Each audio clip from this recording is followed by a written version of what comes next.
Pop quiz. What do the episodes Dear Doctor, Time and Again, and Homeward have in common?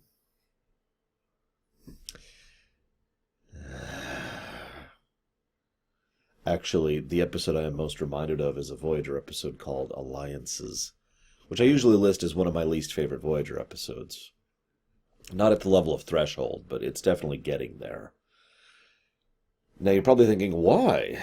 If you remember, when I went back through Voyager and I was reanalyzing Alliances, the weirdest thing is it was actually a decent episode right up until the end, at which point it pissed me off so hard that I left the episode infuriated. This episode's actually kind of the reverse of that. It pisses me off, and then the rest of the episode is decent. I can't give this lamentation status in good conscience. It's actually not a bad episode. It's just, it makes me want to strangle some of these people. So let's just jump into this. I want to talk about two things real quick, behind-the-scenes things. So, this is yet another, hey, here's a family member that just kind of comes out of nowhere. Now, in fairness, we actually did know Worf had a brother. It was mentioned all the way back in Heart of Glory, Season 1. But they never named him, which is funny because, you know, that some people were like, in some of the books, they actually came up with a name for him before, you know, this episode came out. But anyways, Nikolai here is finally, it's showed, and it's like, okay, there we go. We've got his brother finally on camera. A lot of family episodes in Season 7. Then there's Sorvino. Now, he's the gentleman who plays Nikolai. He's the guy who plays Worf's brother. He was a decently, like, he wasn't exactly a big name Hollywood star, but he was not exactly a small name either. Now, he had expressed interest in starring on Star Trek. Now, what's funny about this is by multiple accounts, this was an extremely common thing. Lots and lots of Hollywood stars would say, man, it'd be cool to be in Star Trek. And when the time came and they'd be contacted, we're busy. Can't hash out a contract. Sorry. So, by Season 7, this whole thing had become kind of normal. And, in fact, this would actually carry forward into Voyager as well. But every now and again, someone would actually commit to it. And so, I believe Taylor specifically called up Mr. Sorvino and was like, hey, and he was like, yes, absolutely. And he made time, and he made room, and he pushed it into a schedule, because he really actually did want to be on Star Trek.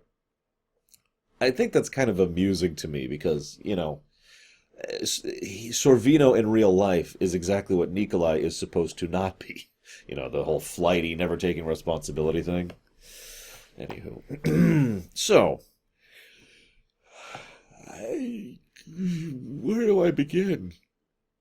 You know what? Let's talk about the episode first, and then we'll talk about the Prime Directive later. Does that sound cool with everyone? Okay, so let's just kind of skip over the first, 5-10 minutes of the episode. First thing, I do want to mention, they go down and they get this surgery done. Question, why don't they just use, holographic disguises or something? I mean, surely that tech exists by this point. I know it's not going to be perfectly useful in every situation, but for something like this, I know this sounds like a strange thing to comment on, because in real life, all that happens is Michael Dorn has a slightly different makeup call. So from a real-life perspective, a surgical alteration's a joke. But I want you to picture exactly what goes into altering a Klingon so that he doesn't look Klingon every time this happens, or turning other people into Klingons, which is another thing that happens periodically. Again, in real-life terms, it's just a change of makeup. I say just. You know what I mean. It's something that can be done with relative ease and some time investment. But why do they always do surgery? Anyways, moving on. It's just something that's bugged me forever. We do, however, find out that Cassidy Yates is here as she is attempting to join the infiltration. I like to think this is where she started her career, basically. Like, she was a member of Starfleet Intelligence sent to watch, Mr. Rashenko, and then she fell in love with him and had a child with him, which is, I'm not sure how Sisko's going to take that. So, I mean, I guess Sisko had a child without her, so I guess he has no room to talk. Anyways, so I'm just going to skip through my notes on the first few things here. Hang on. Okay, so then we get to the main thrust of the episode. Now, let me just go ahead and say that, I keep wanting to call him Sorvino. They actually call this the Sorvino switch, this tactic. It's actually referenced over in Insurrection. But Nikolai's plan here is actually freaking brilliant, in my opinion. This is actually where the episode really works for me. In fact, this is so cool that this is one of those, oh, this is a perfect use of the holodeck kind of situations. I keep pointing those out when they use the holodeck intelligently, because they usually don't. Now, I want you to remember that, because Jerry Taylor said, and I quote, Rene Echeverria came to me one day and said he'd gotten the pitch idea of transporting people from a dying world onto the holodeck and fooling them into thinking they're. I said, Rene, are you crazy? That's not even credible. Get out of here.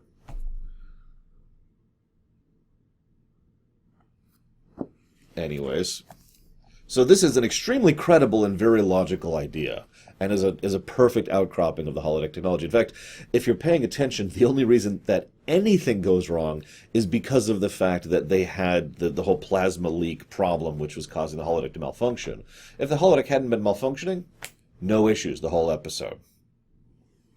Now, I actually think it is legitimately brilliant the way they use this. This is a combination of a person on site to manage the situation, people monitoring it carefully, the holodeck itself, which is doing the bulk of the work, and actually, stellar cartography and transportation. It's basically using a lot of the different technologies and operations of the ship in an intelligent manner to relocate people. Now, relocation is not something that should be thought of as a regular thing. Obviously, I don't want an American Indian situation. But this is a little different.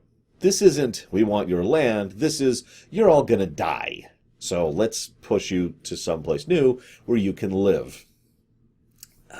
I hate to dig into the Prime Directive thing a little bit, but if they had been walking into this environment, into this situation, with this mindset, they could have done this properly. They could have already had time, and there's this bit where Data and Crusher are looking at the planets, and they have to make the best choice available because they have so little time to work with. If they had actually walked into this prepped, they would have already done all the research on what the best world to relocate them to would be. Because remember, it's not just about, is there a breathable atmosphere? There needs to be animal life. There needs to be animal life that isn't going to absolutely destroy them. It can't be Australia. It needs to be plant life that is edible for them. The soil needs to be arable. And there's all these little details about how settleable a place is for people who have the technology level of tents. Right? Huts. This is what we're dealing with here. So you need to take that into consideration. Now, they don't because they have the time limit, but they could have if they'd done this in advance. They also could have done this. The episode posits the idea that when you're being transported, you're not aware of it, which is funny. I think Lieutenant Barclay would disagree with that. But regardless, I suppose they could just be like, eh. But this brings me to something, and I have to point this out. I know that the episode needs some kind of dilemma, so the holodeck malfunctioning does make a degree of sense to go on that. It's a little cliched, but whatever. And I do like the way they kind of work the malfunctions into the narrative. That's kind of neat. I like that. But I have to point out, Geordi flat out says the way to fix the holodeck is easy. Shut it down for a few hours, do the repairs, and pull it back up. Why don't they just do that while they're sleeping? Well, what if they wake up while they're sleeping? Drug them. No, seriously. Pump some sleeping gas into the room so they all pass out. So they are all knocked out, and then turn the holodeck off, do the repairs, and turn it back on. Boom. I'm actually a little astonished no one even suggested something similar to at least walking around with a hypo spray to people out would have worked, but no. Whatever. Moving on. So that's actually the only real thread of the episode right there. Is the fact that the holodeck's malfunctioning. Everything else, because that is the thrust of all of the dilemma for the entire episode. It's why Voron gets out. It's why the people are freaking out. It's why they have to adapt on the fly. It's why they have a ticking clock.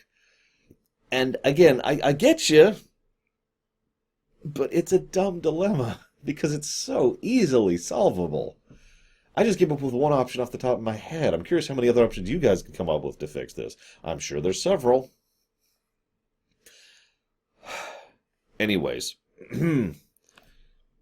I suppose I shouldn't mention that we know people can be held in transport stasis for a little bit, too. So they could just beam them out, leave them in the transporter for a couple hours, and beam them back. What? Scotty showed them how to do that, and Scotty managed that for, what was it, 70 years? I think they could manage 2 hours. I know, he did lose the other guy, so it's not a perfect solution. But again, there's a difference between 70 years and 2 hours. Anyways. So, Worf gets really upset at Nikolai, and that's something I'm going to get to in a minute. But then Worf is talking to Vorin. Now, this is actually kind of neat. First of all, Worf just kind of awkwardly stumbles his way through this, but he does actually come up with an interesting concept. Verbal history. This is actually a real-life, I don't want to say problem, but it is kind of a problem. There are real-life cultures who had, I got to use past tense here, verbal history, verbal pass-down of knowledge and chronicles and whatever. And so from a historical perspective, as an amateur historian, I can tell you that actual professional historians have been consistently frustrated with trying to come up with the closest thing to an approximation of what actually happened with regards to several cultures, because it was all spoken. And there's a billion problems with that. I know, written history isn't exactly perfect either, but it's usually considered more credible than, well, right? Nevertheless, it is interesting that he brings up that alternative. Vorin, of course, then speaks of the Chronicle, and there's an obvious, the past is important to him thing going on. Good setup. It is good to know that Dr. Geiger here is beginning his career as... Okay, I'm sorry. So the guy who plays this guy is the same guy who played Dr. Geiger over in The Cards, which was right before the end of Season 5 in DS9, right before the Dominion War. Literally the episode right before it. He also played Sulon over in Voyager, the Vidian. He also played the guy who the Vidian stole his face, which was also a nice touch. I just wanted to point it out because he's kind of a good actor and he does some good stuff here. Anyways, he does do a good job with his role, because when he finds out, he manages to portray a very good form of panic. Most actors, when they're told, you are panicked, they start flipping out and flailing and screaming, and that is a valid response. But in my experience, real panic is quiet. Real panic is when your system basically just straight up locks down, and you have trouble functioning because you are so afraid, because your system, your mind cannot process what's happening. And that's exactly what he portrays. He's someone who's just kind of walking blindly, and then he gets more and more and more into the corner, and he's shaking just a little bit. And he looks at them, and he's not like wide-eyed. It's more like he doesn't know what to do with his eyes. He's just staring at him like, where am I? Good job. That actually is awesome. This is another reason why, even though the holodeck situation is so solvable, I can forgive it. This is a cloud effect situation, because some good stuff comes of it. He does a good job of this. Troy does a good job here. I'm a friend of Nikolai, a friend of Worf's, and that makes you my friend, and that means I'm not going to hurt you. I promise. I am not going to hurt you. And she uses the connecting point there to try and reach out to him, to establish something that she knows he knows, to establish a point of sanity in what's going on in him. It's very well done. It's excellent. This is Naren Shankar wrote this episode, and he actually does a very good job with most of it. And this is one of the reasons why I'm willing to give it so much slack, and why I cannot give this lamentation status, because there's some good stuff here. He then ends up on sickbay, and Picard talks to him, and he's like, yeah. So, and you get the impression, because there's this little bit when Picard walks over and Troy says, here he comes now. You get the impression Troy has basically been talking to him nonstop this whole time. Like, come on, let's get off 10 forward, let's walk down the corridors, let's go to the sickbay. And you could just tell she's just been talking to him and keeping sure that he hears her soothing tones. It's okay, there's nothing actually wrong. This is a little bit out of your expertise, but this is something we need to explain to you. And this is going to sound weird, but I think he takes it... I don't want to say he takes it well, but I think he takes it correctly. This is, in my opinion, a good presentation of what someone would actually react in these circumstances. Congratulations! Your world is dead. And we saved you from it by bringing you to our ship. You weren't supposed to find out we were here. Sorry. But now that you know, well, now it's your choice. You get to decide what's happening here. Now, this then leads to Worf arguing with Nikolai, which has been the whole episode. Now, this is going to sound like a weird point, but I'm grateful that Worf has a clear blind spot for his brother. I've actually talked about this concept several times in fiction, where someone just, they don't think the same way they usually do when it comes to a certain person, because that person's a blind spot for them. It just provokes them, or hurts them, or affects them in some way, usually emotionally, so they don't think straight. I have people like that, and I'm sure most of you do as well. Worf and Nikolai both clearly have a blind spot for each other. As Worf says, it is an old argument. And I point that out because otherwise, Worf's just being a dick. Like, I'm sorry. He is being a straight-up dick. He actually blames the Voron situation on Nikolai. I feel like pointing out once again that if they had planned this all out in advance, this wouldn't be an issue. So you can't really blame this on Nikolai. And the fact that you're trying to blame Nikolai for unexpected circumstances that develop as a direct consequence of something that nobody could have foreseen, at that point you're just finger-pointing. Anyways. So, this is when we find out that Cassidy Yates is pregnant with Worf's brother's child. I wonder what that makes the relationship between Worf and Sisko. Okay, in the off chance you don't get it yet, the woman who plays Cassidy, I don't actually remember the actress's name, Patricia something? No, that's Patricia Tallman's the other person. Who plays her? It's Penny Johnson.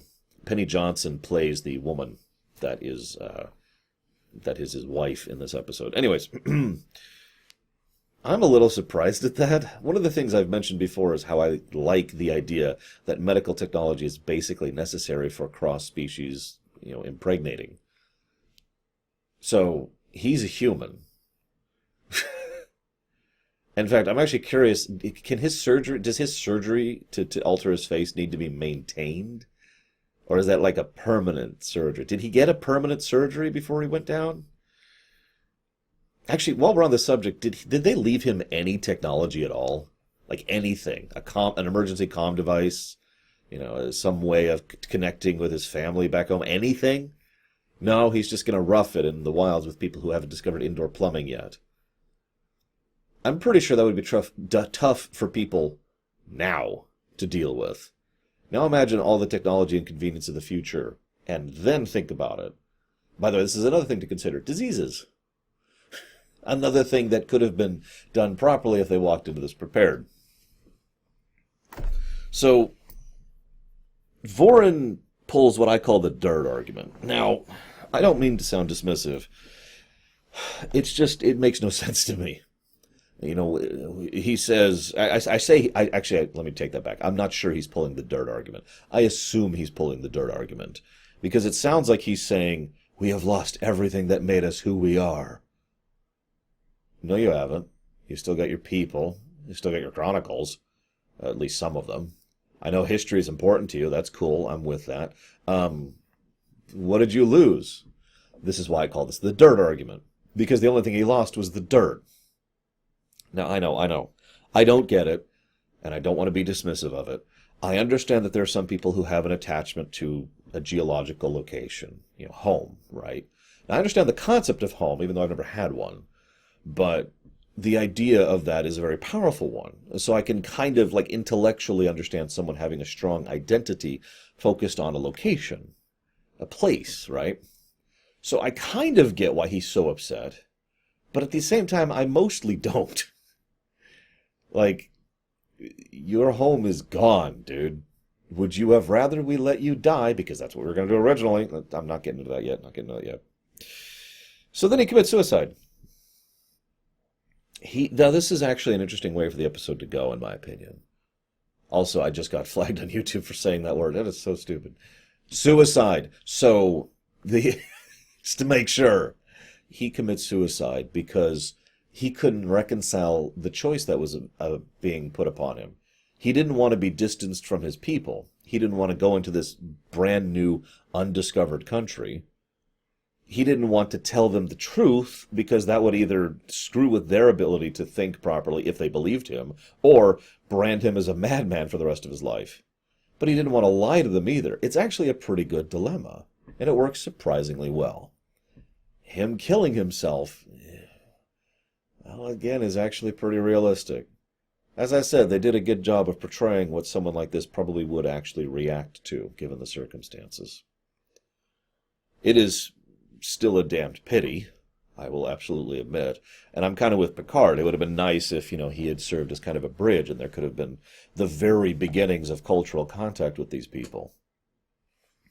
Instead, Picard takes credit for our plan for him. I'm not even going to get into that yet. So Nikolai stays behind. Worf takes one of the chronicles. What? Isn't that like a big, important thing that everyone... whatever. Is that everything? I think that's everything about the episode. All right. So I hate this episode. You know why.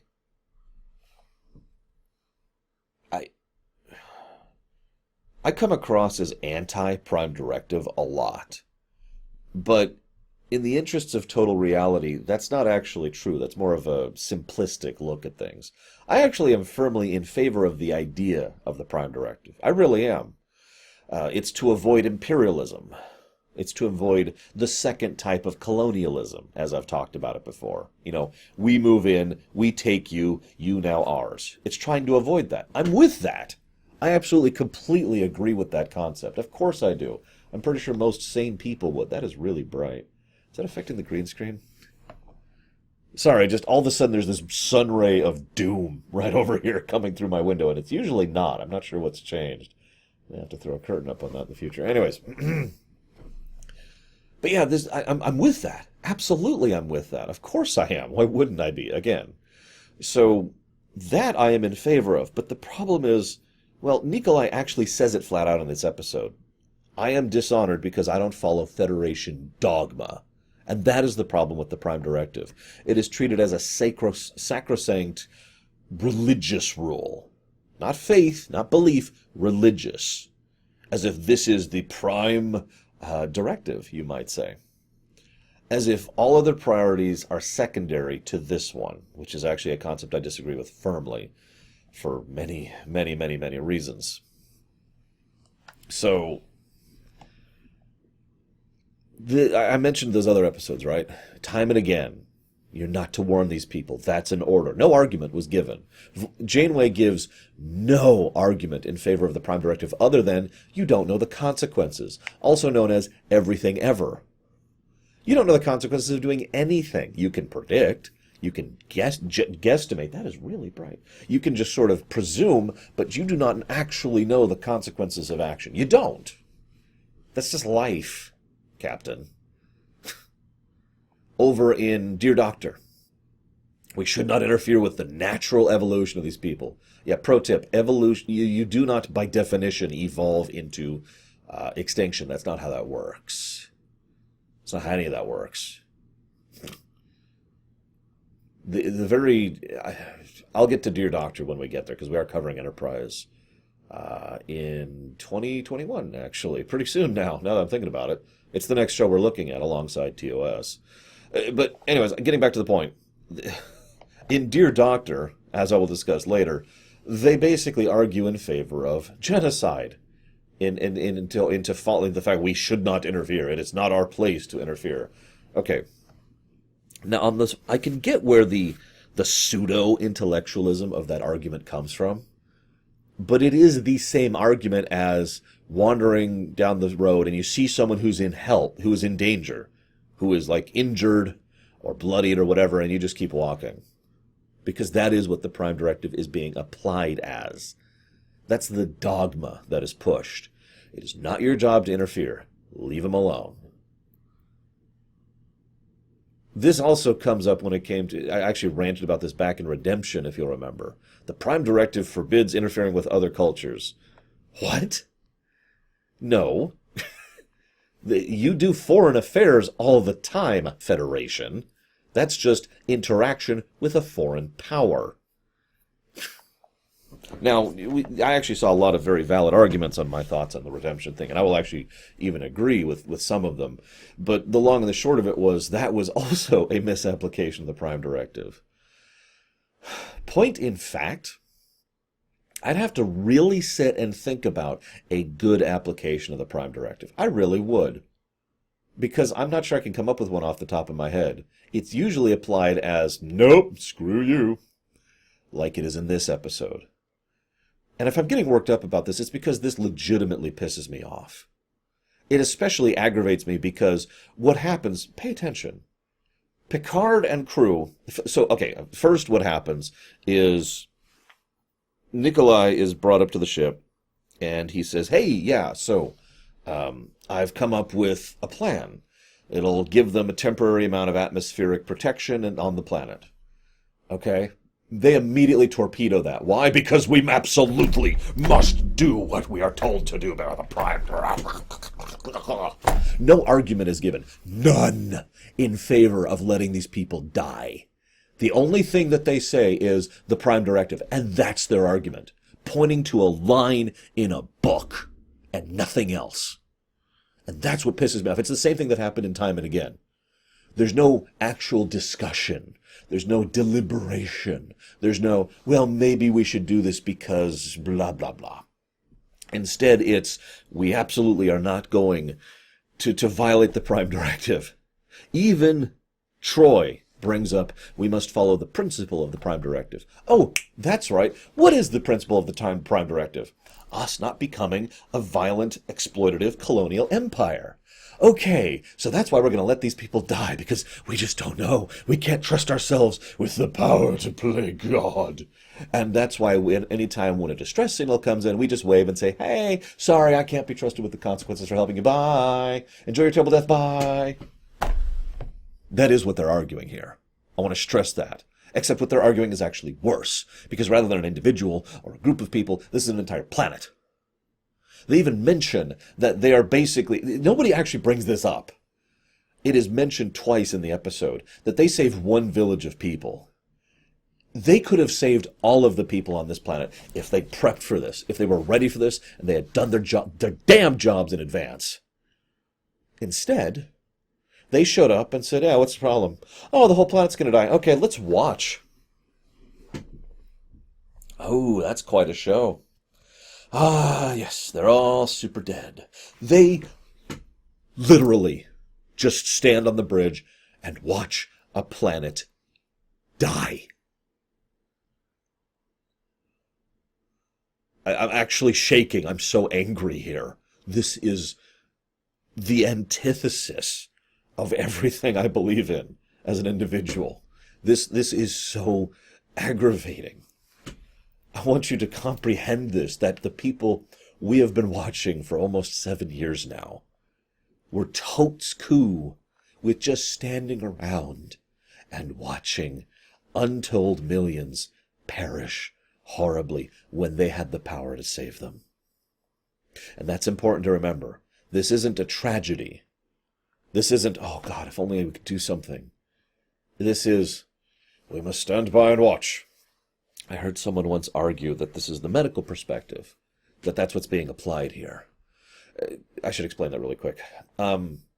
Actually, of all things, Scrubs described this better than anything I've ever seen. Doctors giving them news that their patient died. And the doctor's giving that news to their family. That family is not going to go to work that day because they're not going to be able to cope with that. The doctor, well, he has to go right back to work. That's the medical perspective. There's a degree of detachment that you professionally build into yourself as a medical professional, especially when you're in something like ER or I forget what it's called, but the response services, when you actually go on site with techs in order to deal with issues and problems and disasters and whatnot. Which one of my uncles was involved in that. I can't think of what it's called right now. Maybe it's just emergency response. I don't know. Anyways, isn't that what ER stands for? Point being that the medical perspective, you detach yourself. And the argument is, well, these people have to make decisions about the Prime Directive every day. So obviously they just look at this like, yep, and they just detach themselves from it. It's not like they really don't care. That's not the point. It's just they have the professional detachment. I call bull on that. The point of the medical professional thing, the whole medical detachment thing, is so you can keep doing your job in trying to save as many lives as possible. It's there for when you can't. It's there for when you fail, because you will. There will be times when you lose patients, or you can't help them, or you can't prevent whatever's happening to them. And they will lose a leg, or they'll lose their sight, or they'll lose their life. And the medical mindset, that whole thing, is to help you cope with that so you can keep doing your job because you've got work to do. That is not even applicable in this situation. Because that's the key part. These people have the technology, the power. They arguably had the time to fix this situation. They didn't, they won't, they don't. That is a choice. The equivalent would be if an ambulance stopped on the side of the road and saw someone and they had the power to save that person and they just stood there and watched as they died. Because that's what happens in this episode. If the Federation had done its damned job, they would have been able to have ships with holodecks ready to save all of the people on this planet. They would have already done surveys and sent out science vessels to find a new hospitable planet for these people. They would have mapped out exactly where each village would have to go. They would have experts already who would integrate it into the villages in order to allow them to shift into their new society and to be there on hand in case anything goes wrong. They would have had all this prepped and ready in advance. They would have started doing this when the storms had just begun. Instead, they only find out about this situation because Nikolai sent out an emergency distress signal and was desperate enough to try and save one village because they wouldn't let him save more. How many other people died in this episode because they stood and watched?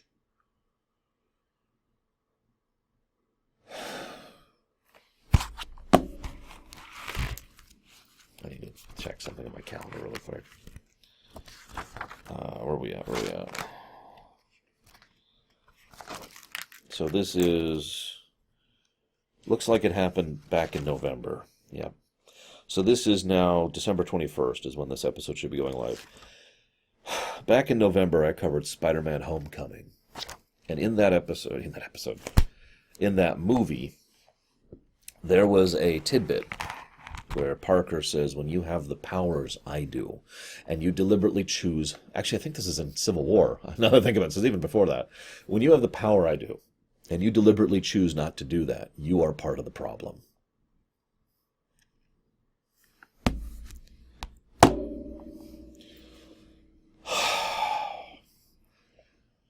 I'm sorry for ranting so much. I really am. This just disgusts me on so many levels. For years, I've actually used this episode as like the example of why I hate the Prime Directive. In Time and Again, it's actually not a main focus thing. And they end up kind of being into it, and then it never happened to begin with. In Dear Doctor, the Prime Directive doesn't exist yet. They're just arguing in the base morality of it. And there's other things that, like I said, we'll talk about that next year when we get there. So I'm pretty sure we'll hit that next year. It's like season 1, episode 13, I want to say. So pretty early on. But this episode, this one pisses me off more than any other. Because this is the most clear-cut, we have the power to help, we had the power to help, we deliberately choose to stand by and watch. And, this is the best part, when Nikolai forces the issue, they're like, okay, you've terminated your career. So, I just saved hundreds of lives, is what I just did. I mean, honestly. Also, what career? Whatever, let's not get into it. I'm blown away by this. I really am. He effectively does the incorrect thing. I'm not sure how to define that. He does something, let's put it this way. He does the moral thing, which is illegal, in order to force the situation so they have to help these people. And it works. It usually does. Because now it's a problem. Now they're on the ship and Picard can't just go down with a phaser and go... I mean, he could, but you get why forcing the situation was actually the right call in this case. I don't blame him at all for what he did. The only thing I blame is the Federation for being set up in a way that this is considered acceptable. You know, there's one other way I could have accepted this. Let's rewrite this episode a little bit, okay? let's say the Federation Council, maybe the division of, I don't know, what division would that be? Research and observation, or like cultural studies? Maybe it would fall into the foreign department because this is technically a foreign affair. Some department of the Federation has in place a hardcore addendum to the Prime Directive rule, which specifically applies to pre-warp civilizations that are in an extinction scenario. Okay, you can't tell me this hasn't come up before. It's come up at least once on this show.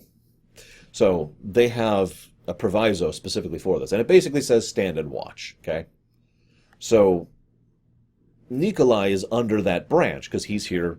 This would be their purview, right? He's here watching pre-warp civilization. It's the same branch that would have been dealt with back in Who Watches the Watchers, for example. That division of the Federation, okay? And so he reports in and says there's this storm brewing, and they report back, okay, you're going to want to get off there soon, so make sure you collect all your material and equipment, because they have a proviso for this. Now, then he reaches out to the Enterprise personally because he knows Worf is on it. He sends the signal. And he appeals to Worf and to Picard and to the crew of the Enterprise. And Picard looks at the situation, and he can't deal with this. Remember, Picard is a moral person. He made a big stink of that back in Pegasus. Remember? Morality, right? His first duty, that comes up there. He does this in Insurrection, for God's sakes. So the idea here would be that Picard, and well, I shouldn't just put it on Picard, but the crew as a whole would deliberate on the situation, but they'd all decide, okay, I get why those rules are in place, but this is unacceptable. These are real people down here who are about to die. We can do something to help them. So then it becomes the crew's plan, not Nikolai's plan. They bring them on board. There's some tech issues. Voron gets loose, dilemma of the episode. And the episode concludes with, rather than, Worf and Nikolai kind of reconciliate, but the episode concludes on kind of a note of, we're going to take this incident back to the Department of Stupid Heads, or whatever they're called, and reach out to them and be like, this is what you have mandated, and it is wrong. This law needs to be changed. Because, like it or not, that's actually how a representative republic operates. Laws don't just change on their own. You need to bring up examples. You need to bring up case studies. You need to show why a law needs to change. This then becomes their push, their weapon, their tool, in order to try and alter this plan going forward. And maybe even end the episode on a high note. If you really want to, push that, instead of at the end of the episode, push it forward a little bit. And get and have them, maybe have them mention, we're already talking about maybe implementing long-term protocols to help these kind of Sorvino switches in the future, so that this problem never comes up again, so we don't have another Voron incident. Basically doing the thing they should have been doing to begin with. This, in my opinion, would have helped the episode drastically. It still makes the Federation as an organization complicit in what is effectively a horrible thing. It removes the crew from this complicitness because they refuse to go along with it, and it posits the possibility of change in a positive manner so that this incident will not happen again. What do you guys think? I'm sorry for getting so upset. Like I said, this is the worst Prime Directive episode, in my opinion, of all of them. And I think I give my reasons why. So this one really gets my blood boiling. And it's a damn shame, because other than the first 10 minutes, it's actually a fairly good episode, which I really enjoyed. It was good to see Sorvino. He does a good job with his role. Of course he does. Good fellas, And Dorn has some good chemistry with him, and the two bounce off each other nicely. And it's good stuff, and I like it. Other than the fact that it pisses me off. I hope you guys enjoyed, such as it is. Next week is Sub Rosa. See you there, guys.